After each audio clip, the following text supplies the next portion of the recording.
Crime Stories with Nancy Grace.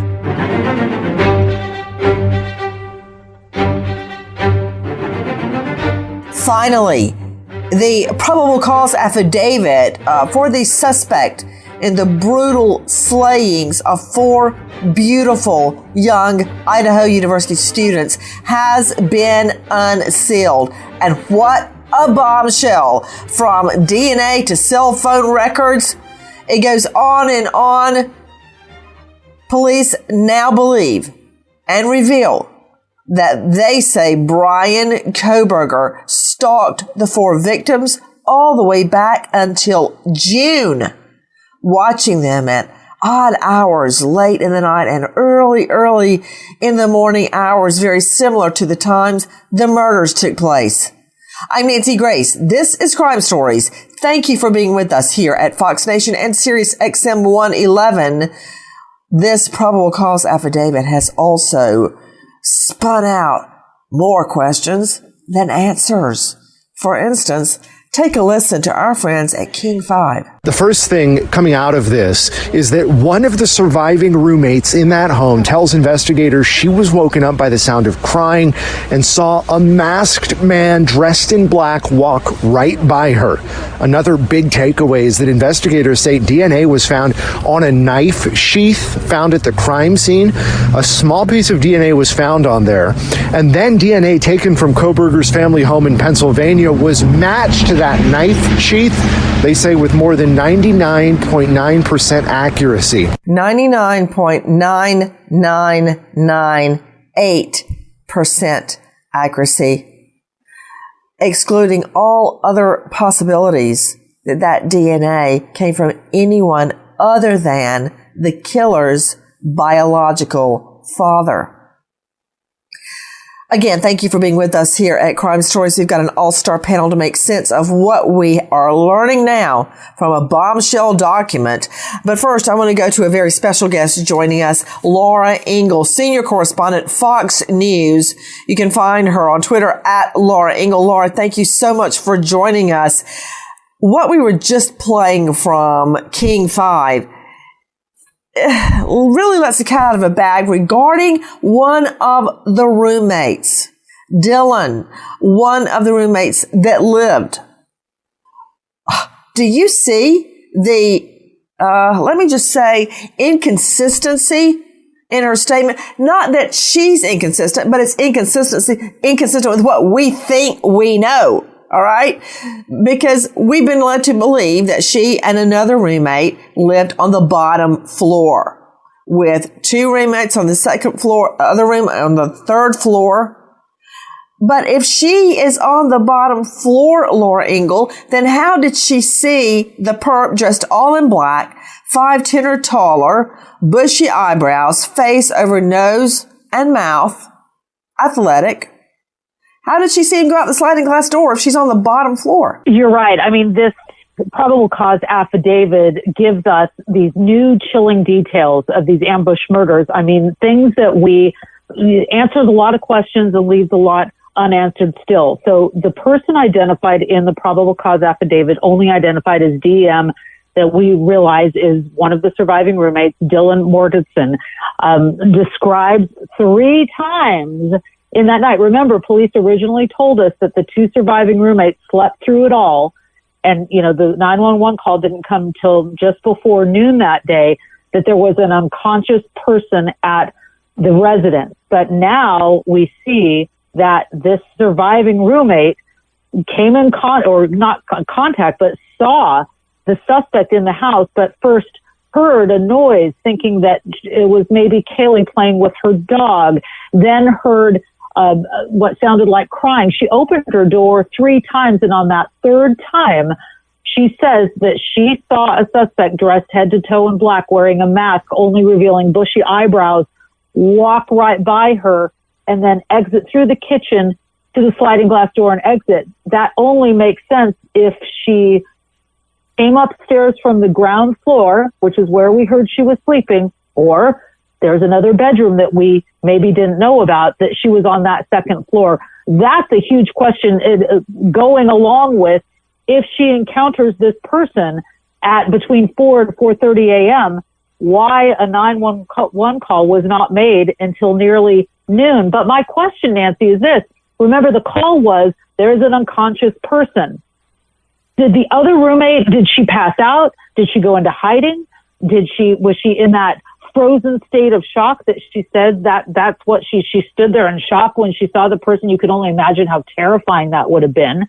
But why that time gap? That is one of the biggest takeaways of this probable cause affidavit, why that call was not made. You're hearing the voice of Laura Ingalls, senior correspondent with the Fox News Channel, joining us. She has been on the ground from the get-go on this case.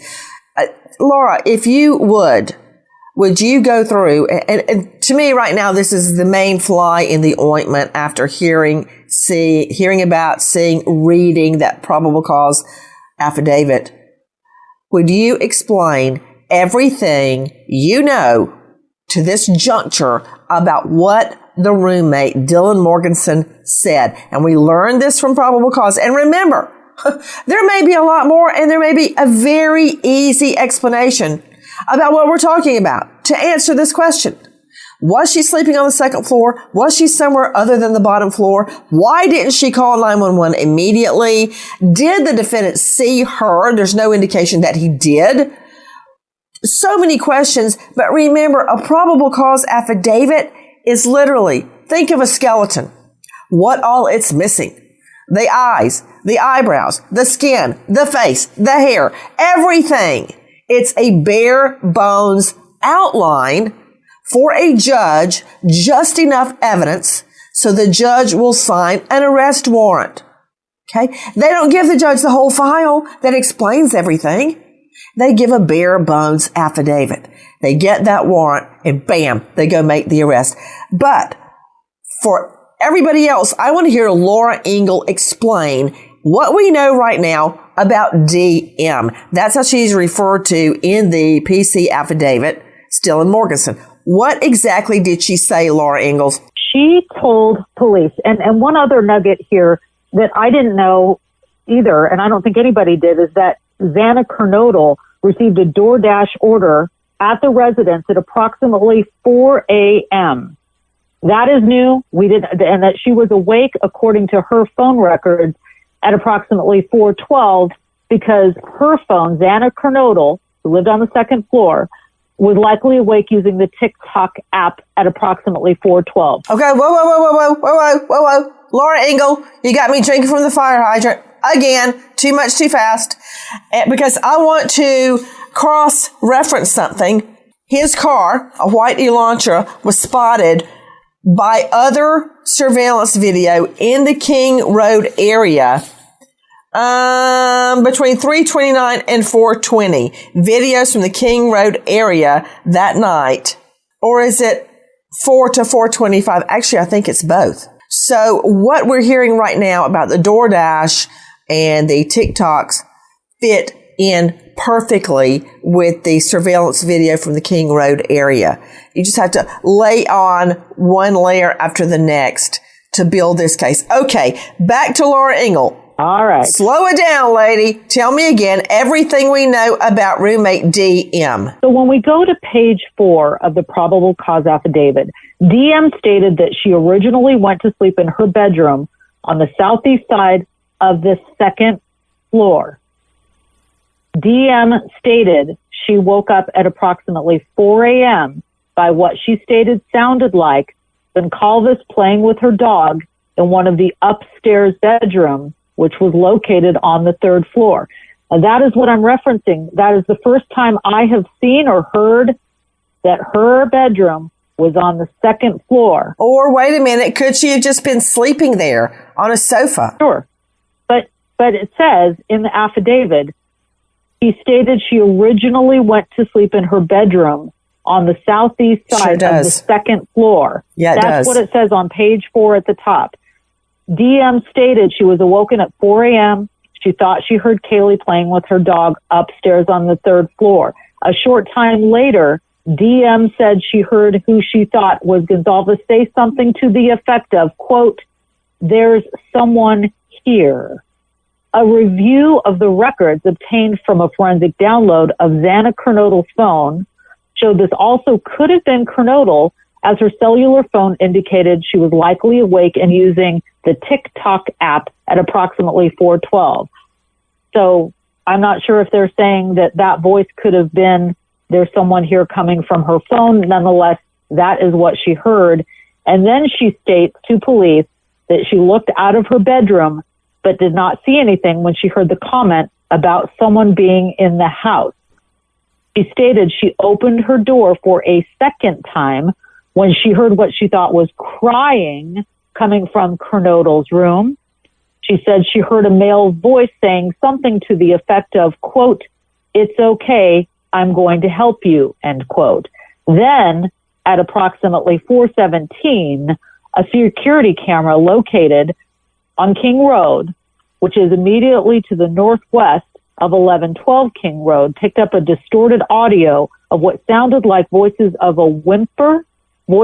a whimper, followed by a loud thud. A dog can be heard barking numerous times starting at 4:17 a.m. That security camera, which is next door, less than 50 feet from the west wall of Kernodle's bedroom. And then finally, the most chilling part, DM stated she opened her door a third time after she heard the crying and saw a figure clad in black clothing and a mask that covered the person's mouth and nose walking towards her. Described the figure as about 5'10" or taller, male, not very muscular, but athletically built with bushy eyebrows. The male walked past DM as she stood in a, quote, frozen shock phase. The male walked toward the back sliding glass door. She then locked herself in her room after seeing the male. She did not recognize the male, and this leads investigators to believe the murderer left the scene. You are hearing Laura Ingle, senior correspondent with Fox News Channel, breaking down what we know about DM's testimony, what we know she saw, what she heard, what she experienced the night her roommates were murdered.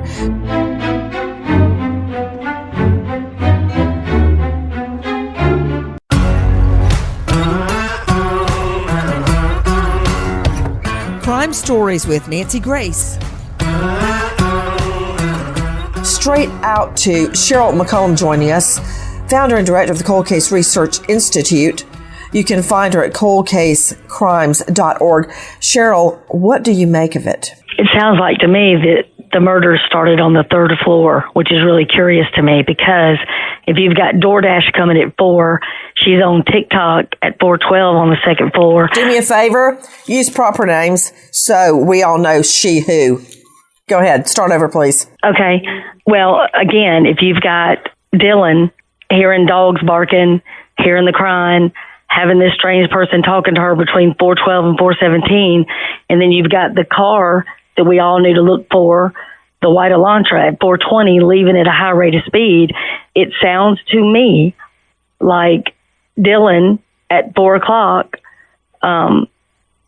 heard something on the third floor that she thought was Kaylee playing with her dog. But again, whatever was occurring on the second floor between 4 and 4:12 to me is critical. So it sounds like this started on the third floor with Kaylee. Straight out to Joe Scott Morgan joining us, professor of forensics, Jacksonville State University, and star of Body Bags with Joe Scott Morgan. What do you make of Cheryl's interpretation of the timeline? There's one piece of evidence here that I think gives an indication that it's third floor. It started on the third floor. Yes, it started on the third floor, and the indication of that is a single piece of evidence, which is, in fact, the sheath that was found adjacent, according to the affidavit, to Megan's body in the bed right there. And the fact that the knife was unsheathed in that area and left behind gives an indication that that's where it started. At least to me, that's a place to begin.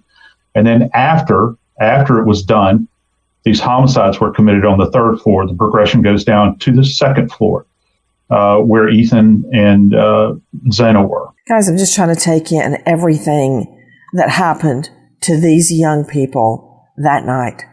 Think about it. My twins just turned 15. These victims are just a few years older than them.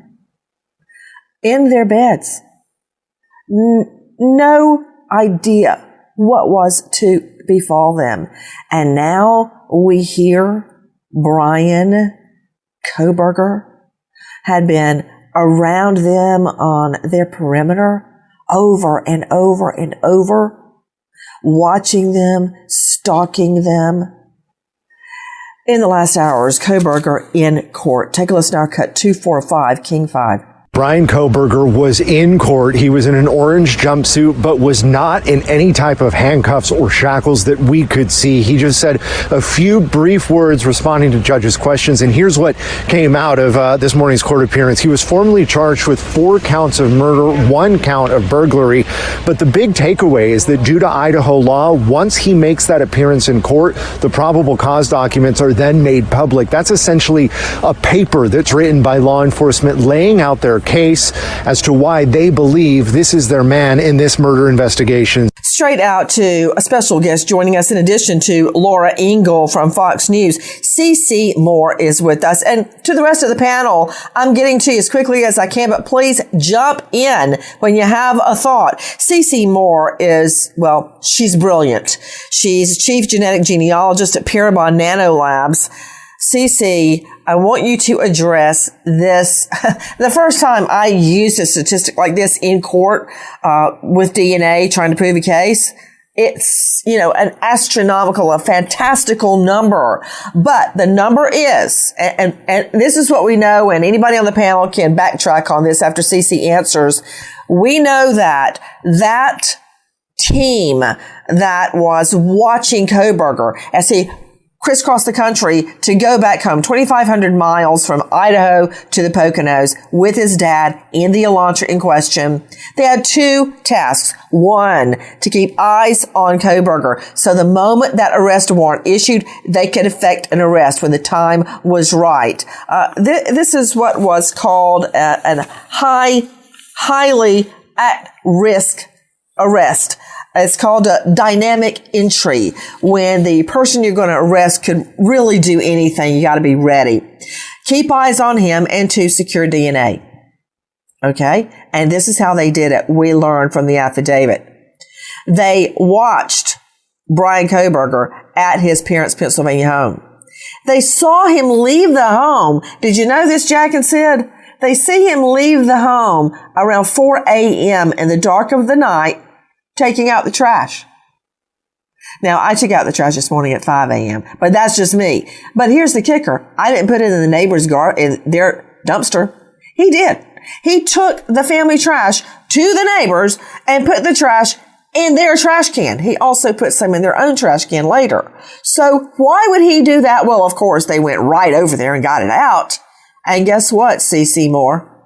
It proves that the DNA on the snap button of that knife hilt, the DNA found there, the male DNA, compared to the trash from the Kohberger family home, all the male population of the world is excluded to 99.9998%. Could you explain that, CeCe?